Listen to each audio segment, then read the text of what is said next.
This is a frame-by-frame analysis of the new trailer for Fantastic Beasts: The Crimes of Grindelwald. So the first thing we see are the mountains of Scotland. It's very green, it's very saturated, it's beautiful. Let's continue. We have a bell. What does this mean? Is it from Hogwarts? Is it from a church? Is it for something? And we see, of course, the lake of Hogwarts in the background, and we see this mist, and we see this light from the back. Let's continue. Of course, here we go. We see Hogwarts in all its glory. We see the light shimmering on the lake, reminiscent of Harry Potter and the Prisoner of Azkaban when he rides Buckbeak over the water. Also, the lake is very prominent, so maybe we're going to get some history of the water. Maybe at some point it's going to be underwater. I'm hoping to get a history on how the Bulgarians from the north came to Hogwarts with the ship. I want to know how that teleportation works. Everyone's really asking about that. Also, the whole squid theory with Godric Gryffindor. Is Godric Gryffindor still alive? Is he an animagus? Is he a squid? So let's continue. So we have a very long shot, very far away from the castle. And so maybe the bells are coming from there. And of course, the first note of the Harry Potter theme. Everyone knows this. I can play it on all the instruments, and I can also play it reversed on the piano, on the guitar, on the trumpet, anything. So yeah, and now we're getting closer. The camera's been moving up to a low angle on the castle, and we have also the island where Dumbledore is buried, will be buried soon in the future. Later in the future. I'm not sure when this is set because I'm a real Harry Potter fan. I know everything. So let's continue. Also notice the mist and the sunlight. It's coming from the back, so it's kind of, it's misty. You can't really see anything. You can just see the outline. Again, now we could get a cut. The camera flying over the water, again reminiscent of the Buckbeak flight, and it's panning up to look at the castle again with the sunlight from the back.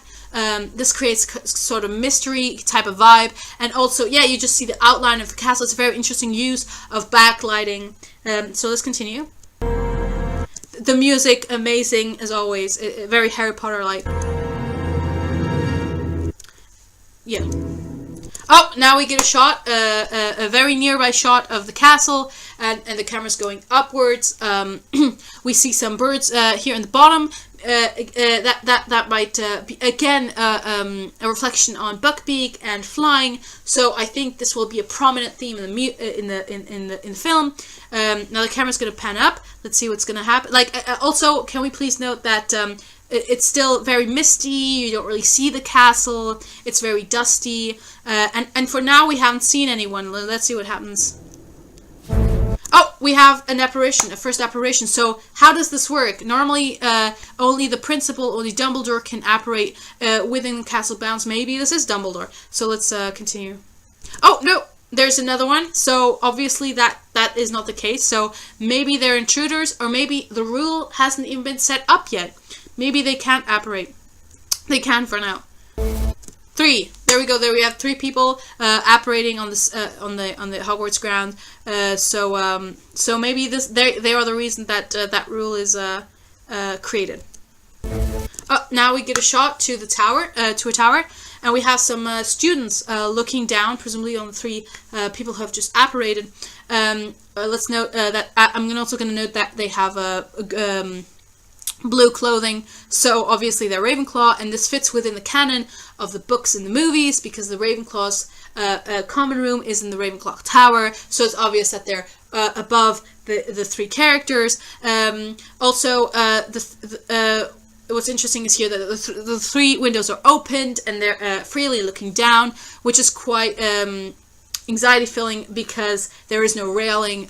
They could just fall off. We have a 1, 2, 3, 4 students who are literally just leaning, looking down. So I'm worried about their safety. I hope these 3 people who have just arrived will look into the safety regulations. Now we have an overhead shot of the characters coming into the castle. Now this hallway is magnificent. This hallway is a huge part of the Harry Potter fandom. This is the two doors that were closed when Sirius Black was supposedly near the castle, and of course the epic hallway when McGonagall finally does the locomotor spell, and she always wanted to do that spell. So maybe we're gonna get a history on that, and maybe some development around that subject. Let's continue. I have... Finally, a first piece of voiceover. Let's look at that again.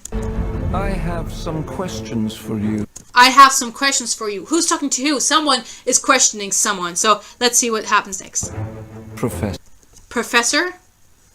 Who are they talking to? Who's the professor here? Is this the professor? So what's interesting until now, the students, we didn't really see their faces. They're small. They were a bit further away. But the main characters here, the ones that apparated, and the character right now, we've only seen them from above and from behind. So this is starting to become a theme wherein we can't see the faces, and there's probably going to be a big reveal later on. So here we go.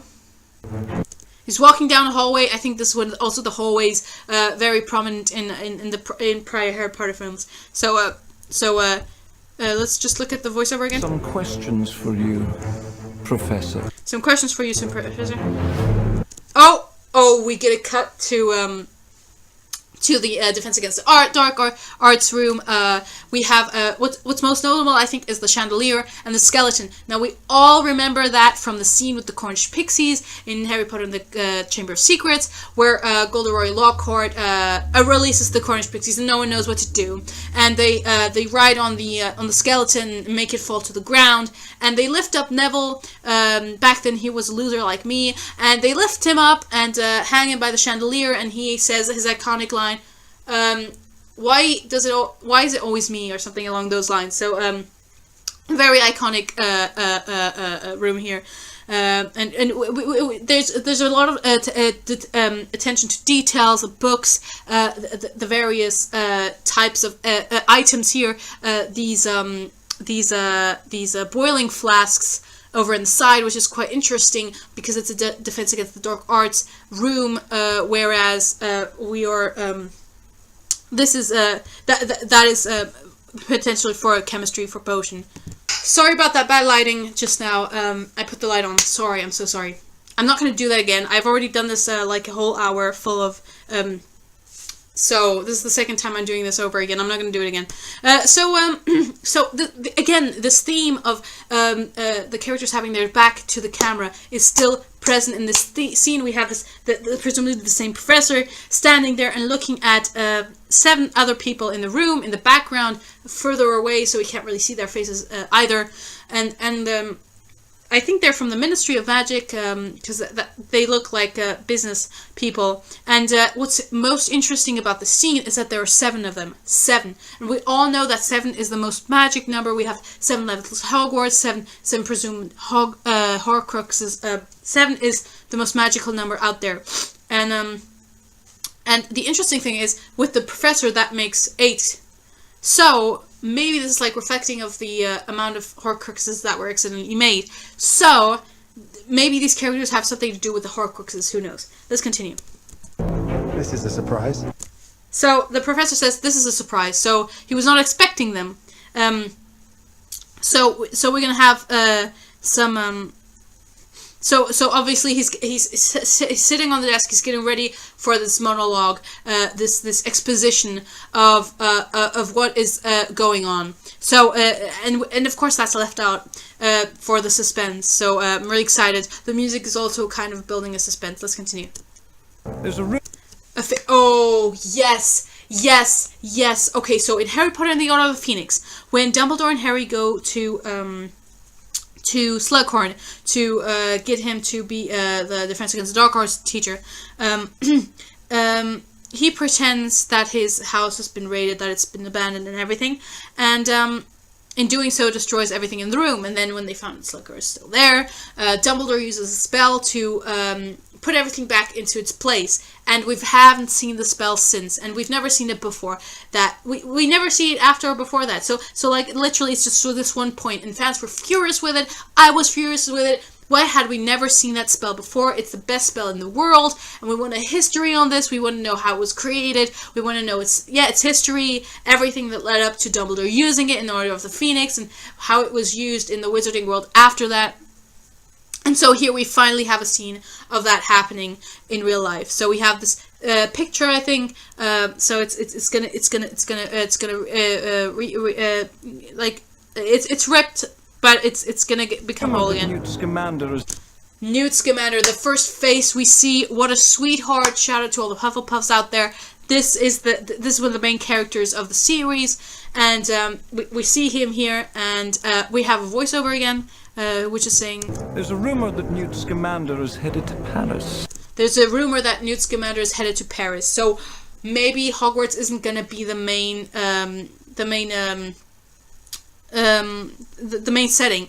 We might have some Beauxbatons, because we all know that Paris is France. Like France is Paris. Like there's just Paris. So Beauxbaton is probably in Paris, and he's gonna go to Beauxbaton and maybe meet the ancestors of Fleur. So that's just another character that we all want a backstory for, and we all want to know how they got there, and all their magic and the carriages and the horses and everything. We want to know everything. So hopefully there is some Beauxbaton stuff here, and also this might be a reference to the band called Paris. So maybe this film is going to go a bit more pop punk, a bit less mainstream. So let's continue. Oh, now we get a scene. It's very dusty again, very misty, so very mysterious. It's very reminiscent of the scene of Malfoy Manor, so maybe it's a bit darker, you know. We also have, we have these two silhouettes of two people here. We're very eager to know what they're doing. One of them, I think, has a hand up, so what is gonna do? Probably some magic. What magic? We also have a telephone box, which is probably a reference to the entry to the Ministry of Magic. So maybe there's some sort of thing there. Also, this tree and this bench it's very. I think it's an homage to Harry Potter and the Prisoner of Azkaban, when he is before the night bus, and he sees Sirius in the form of the dog. He doesn't know it though. So like this imminent danger, I think, is this scene is portraying. Okay. So one of the characters that had his arm up, they have a deluminator. So this is the epitome of like cross-referencing and closure, because that is like literally one of the first things we see and read in the Harry Potter and the Sorcerer's Stone, Philosopher's Stone, is Dumbledore using the deluminator on the street lamps in Privet Drive, and so this is literally maybe telling us that person, that silhouette, is Dumbledore. Again, the trailer is putting up these characters as we can't see them through this mist, because they're back to the camera and everything. So it's very mysterious. Let's continue. Another interesting thing, the deluminator has just been used on 3 lampposts, and 3 is also a very important number in the Harry Potter series. There's like three main characters, like trio, Harry, Ron, Hermione, and also the 3-headed dog, for example. So 3 is a very important number as well. Let's continue. So now we have a black screen. Let's continue. Oh, now the music is very prominent, and we're fading into a street, and this reminds me a lot of the transition in the scene where in the Deathly Hallows, where Ron, Harry, and Hermione use Polyjuice Potion to become three workers at the Ministry of Magic. The street looks very much alike, and we're gonna see now it becomes very light, and and yes, it's in London. We have here an underground. So there's a voiceover, so let's listen to that. I know he's working under your orders. I know he's working under your orders. Who are we talking about here? Who is he? Who are you? Who's talking to who here? We see Newt. Maybe that has something to do with him. Also, again, he's back to the camera, but he's looking back. Maybe suspicious. Maybe someone's following him. So it's really good. It's really mysterious and paranoid feel to it. Also, I want to add, this whole scene is quite grayish. beige colors schemes. But then we have a pot here next to Newt with these flowers. So I'm guessing this is a huge reference to Lily's, and we might get a backstory on Lily's family. We're really hoping that, of course, because Harry Potter is the main character of Harry Potter, so we really want a backstory to his family, and so there's probably some backstory to that. So let's continue. Oh, we have Newt looking surprised at something behind the camera. Again, we're faced with not being able to see things, and I think that's an homage to what is used in a lot of films to incite the viewer's imagination. For example, in Roma Città Aperta, we have this torture scene which we never see on screen, which then makes it worse for the viewer because the viewer is imagining things. They're just hearing things. But I think this technique of filmmaking can also be used not for horror, but for just amazing imaginations, because now we have Newt looking at something in amazement, maybe in shock, but maybe also in amazement. So we are imagining what he's looking at, and I think this is just reflecting how the Harry Potter books made the readers imagine everything that was happening. I'm also going to add here that he's standing in front of a sign that presumably says Union Street. So this film might go into the direction of unity and union and accepting each other for who we are, regardless of anything, just accepting and diversity and unity. And then also I might add that right behind him is a telephone box in a setting that is very similar to Harry Potter and the Order of the Phoenix, when Harry Potter goes with Arthur Weasley to the Ministry of Magic for the hearing. So let's continue. Oh, very epic music, and now we have this tracking shot, the camera nearing to a medium shot on this character again with the back to the camera. It's a very prominent feature that's really getting really very prominent. We see this person staring out into the horizon, maybe London, and then on the right side of the screen here we have a clock. A tower, and we have a clock, and it reads, you guessed it, 7:30. That is the most magic time. 7. There's a 7 in it, which is super important. And of course, there's the 3 from the 30. So 7:30 p.m. is the magic time, and PM or AM, actually, we don't really know. But the fact that it's that it's light, I think it's PM. I'm gonna go with that. The fact that it's light maybe tells us that it's near or during the summer, which is kind of problematic when you think about it. That Hogwarts is a school.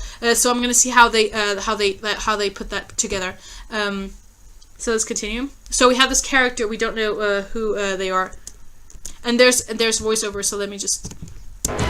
What do you have to say for yourself, Dumbledore? What do you have to say what do you have to say for yourself, Dumbledore? So we have this this person turning their head when the exact moment when Dumbledore is uttered. So presumably this is Dumbledore. So there we have it. We have our character Dumbledore. So we finally get some LGBTQ plus representation in the house. We have a gay character, a very prominent gay character, and yeah, it's great. It's great. So this film might really be inclusive again with the Union Street, unity, diversity, and acceptance. So we have this character looking back. Again, it's something or someone behind the camera. We don't know yet. So looking quite hopeful. So with a bit of lighting in their face. So it's a very nice aesthetic here. Let's continue. Oh, and we have the reaction shot, or rather, the opposing shot with Dumbledore in the foreground. I'm going to just call him Dumbledore, and Newt in the background. And it's a very interesting mise en scène, and again, this color scheme throughout the whole trailer. For now, it's very grayish, very aesthetic. I find. So this character smiling. And in the foreground, and a bit higher up. So there's this sort of superiority and or more like this confidence, and Newt here in the background is less so, looking more grim. So we're probably going to have very interesting character developments on both sides. And then also I'd like to add that there are a lot of statues, so I'm hoping that there's some backstory to the statues, and I'm hoping that they're going to come to life or something, because that would be very interesting. We've seen the locomotor in the past, and we've seen the hallway, so I think this might be pointing towards the fact that there will be statues coming to life. Let's continue. Oh, we have a fade to black. We're probably going to have a punchline now. If you'd ever had the pleasure to teach him. Oh, we have the 7 people again, and we have a voiceover. If you had ever had the pleasure to teach him. You'd know Newt. Oh, I think this is Dumbledore. I'm not sure. You'd know Newt. He's not a great follower of orders. Newt is not a great follower of orders. This is super important because we all know that Harry Potter doesn't follow orders. Harry Potter is very rogue, and if Newt is the same way, it kind of reflects Harry Potter, and it shows that regardless of your house, there are still things that make, we're united. Whether you're a Hufflepuff or a Gryffindor, you can still not want to follow the rules. So it shows that beyond our houses, we still have common features. Our houses, our Hogwarts houses, don't define us. They are just merely a part of us, and it shouldn't separate us from having common, just common traits. So let's continue. Again, smiling. It's a very charismatic character, so I'm really excited to see that. Now we're gonna the music's the sound's coming in here, so we're gonna probably have another fade to black. Ah yes, we have the title screen, of course, Warner Bros. Pictures. Very epic soundtrack. We have lightning in the background, so I'm hoping on broomsticks and lightning and battles in the sky, like in Harry Potter and the Deathly Hallows. Wizarding World. Oh, we have a fade to a hearing or some sort of thing in the Ministry of Magic, and we have Grindelwald, very visible with his white hair, and again this turning your back to the camera, which is very interesting because that's not like in the history of theater. That is not what you're supposed to do as an actor. You shouldn't turn your back on the audience. So this is very not non-traditional. So again, this is pointing towards a more progressive and non-conforming type of film. And also, may I add, Grindelwald is kind of looking up towards the light, which might reflect death, and thus the Deathly Hallows. So you really see that they've really this whole symmetry as well, and everything, the cinematography is all leading to these signs, showing us the true meaning of the scene. Is actually much more developed than we think it is. So let's continue. The time's coming. Oh, I think Grindelwald is talking right now. The time's coming, Newt. The time's coming, Newt. Oh, so something is coming. So it's very mysterious. Now we have from writer J.K. Rowling. Interestingly, it's not from author, but it's very it's very interesting. Let's continue. Oh, and now we have a tracking shot turning around this character from Fantastic Beasts. Her name escapes me. I'm a true Harry Potter fan, I know. So again, we have these statues in the background. So obviously, there's something going on with statues here. So maybe some sort of Doctor Who, mashup with Weeping Angels. That would be very interesting. Pick a side. When you're gonna have to pick a side. So we're gonna see again. I think the binary sides of good and evil, and if we're lucky, this film will also touch on morality and philosophical questions of what is good. Is all good good? Was all the evil side evil? What is good? What is evil? And maybe even more than two sides, more than two binary. I guess we'll find out. Oh, we have a big music drop, and we have Newt and another character. Name escapes me. I'm a true Harry Potter fan. In this dark sewer kind of underground vibe. looking again at something we cannot see. So that's very prominent here. Oh, we have that character again, looking behind him, again very comical, at this creature that I don't think is a hippogriff. It's another, probably a new creature. So it's so cute.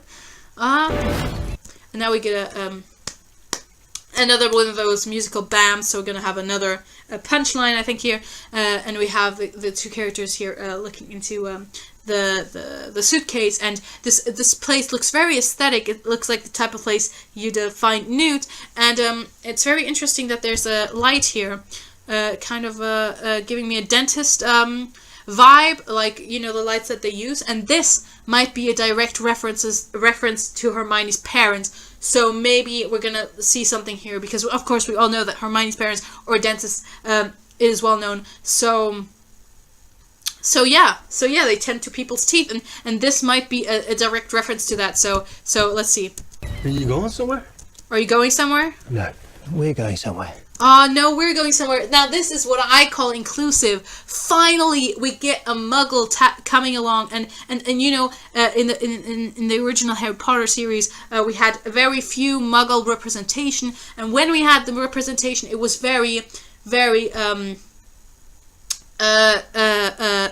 pessimistic, and they were very evil characters, like Dursleys, for example. So now we finally have Muggle inclusion, and it's so amazing that it really shows that you don't have to be a wizard to be a part of the wizarding world. You can still be a part of it, even if you're not a wizard, and you're still equal in the eyes. You're still equal. And again, it's about this unity and union. Let's continue. Jeez. Jeez. Jeez. Jeez.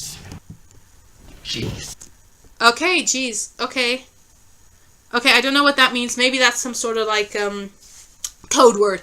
So we might see. Maybe that's kind of, another reference. We might see. So now I heard before there's going to be a drums rolling. Sorry about that.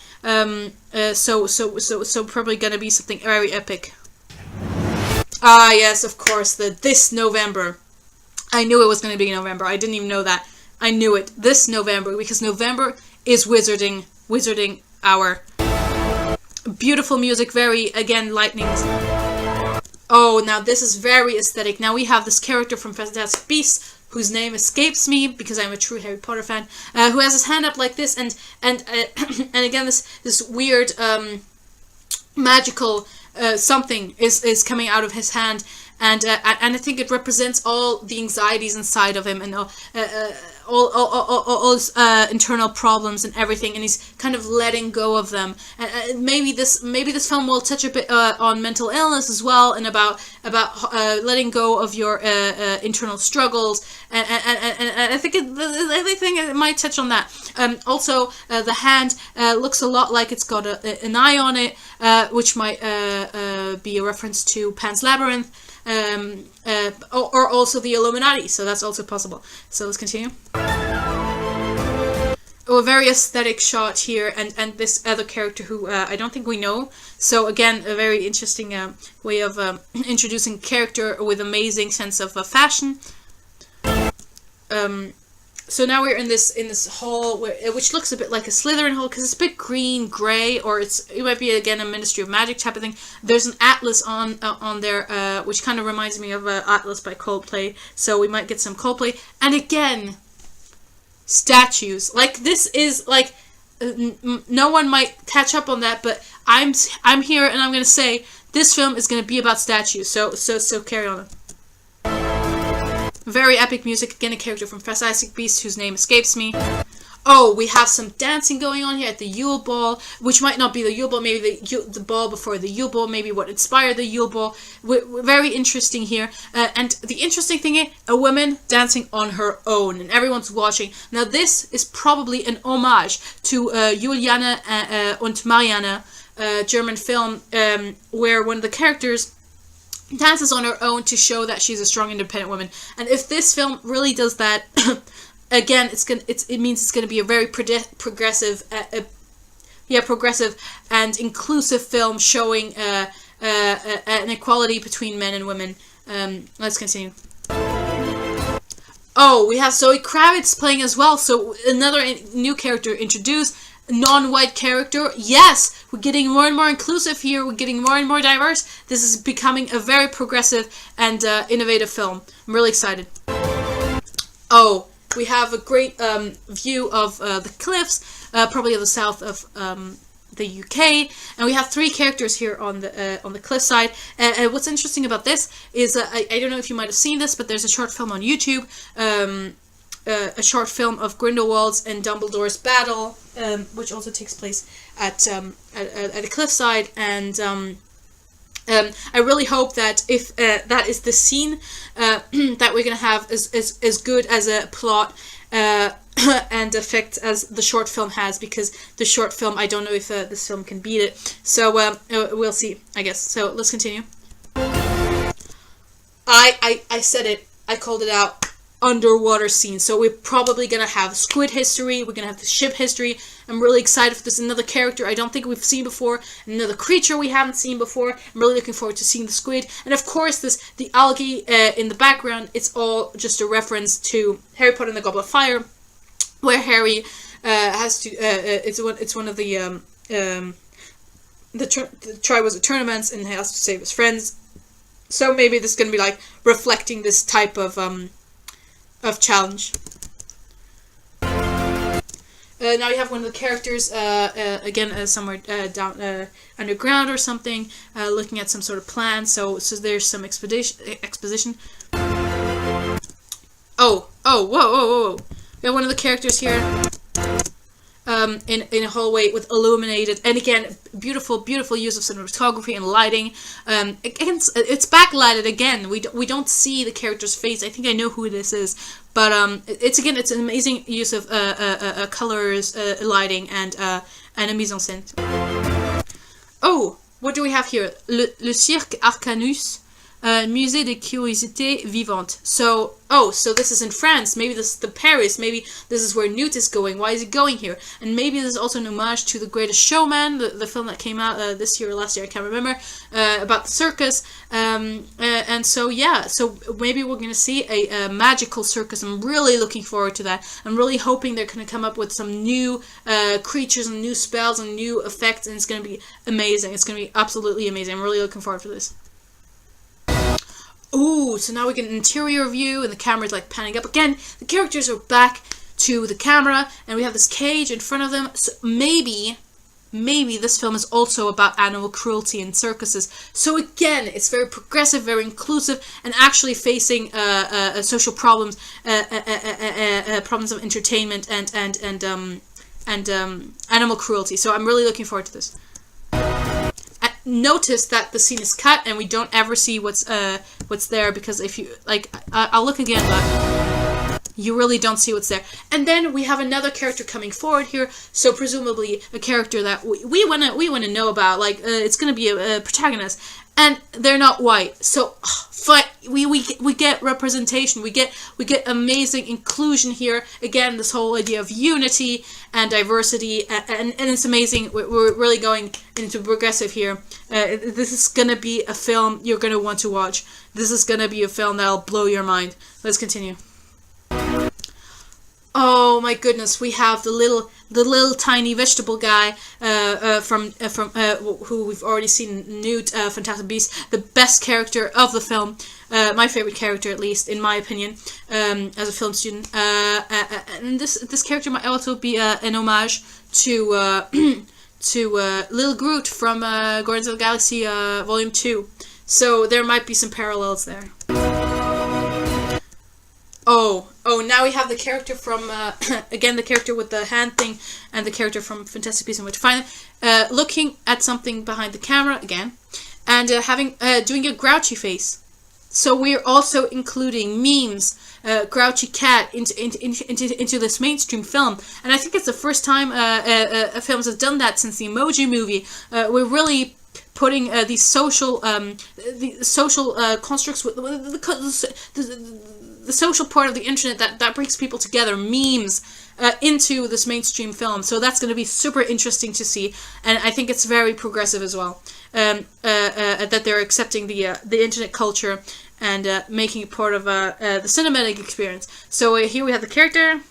Oh, he just went from grouchy to super mad, and he's gonna do something to this ball of animals in there. So I'm so happy right now. So actually, this is gonna be about releasing animals and animal cruelty. So I'm really excited about that. Ah, yeah, there we go. And amazing editing here. So we went from a small thing exploding to a huge explosion. So I'm hoping on some good effects and some nice action. Oh, running, another sign of action. Who will stand? Oh, here I think we have some evil characters. First of all, can I just add that we have the threstrals here, and the fact that we can see it, that's like where the questions arise.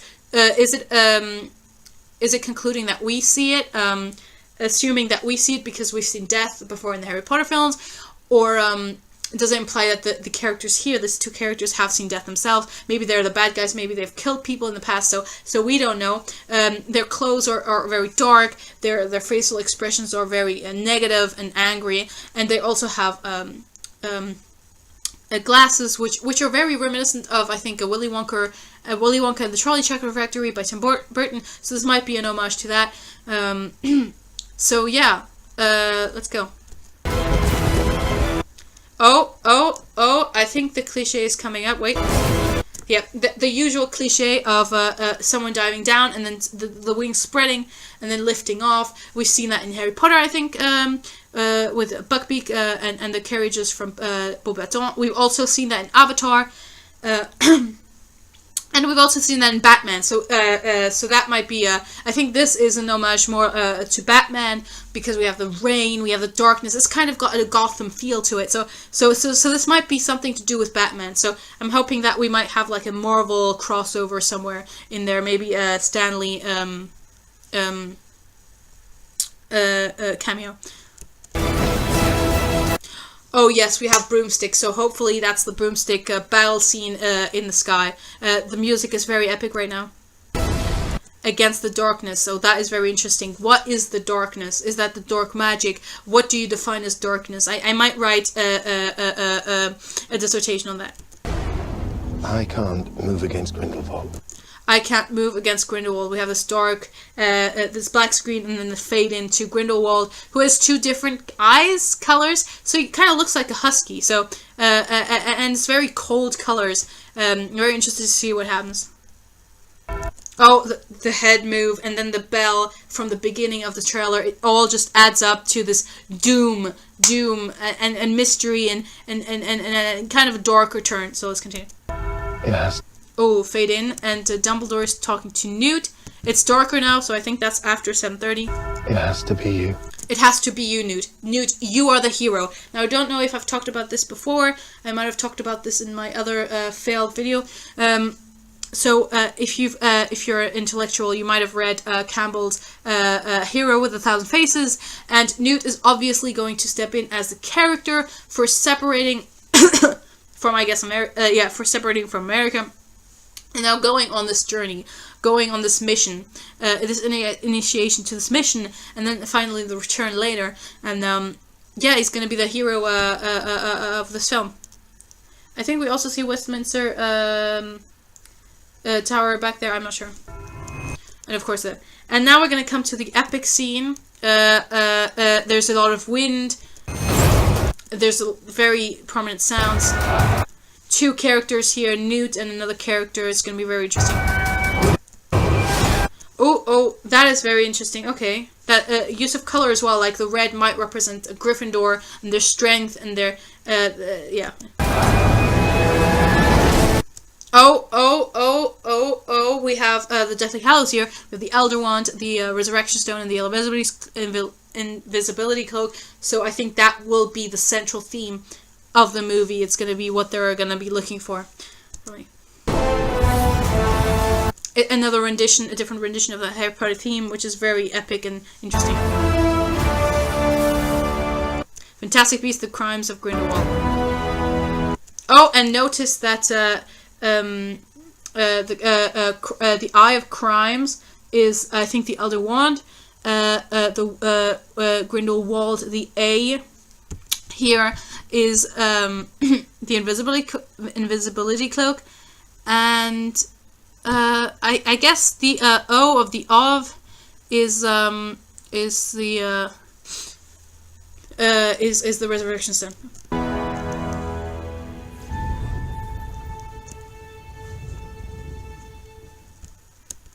All right, so that was a whole scene by scene. I hope you enjoyed it. It wasn't as good as my first attempt, but I'm surprised that I actually made through the. I actually got this through. Yeah, I spent my whole evening doing this, so I hope you enjoyed.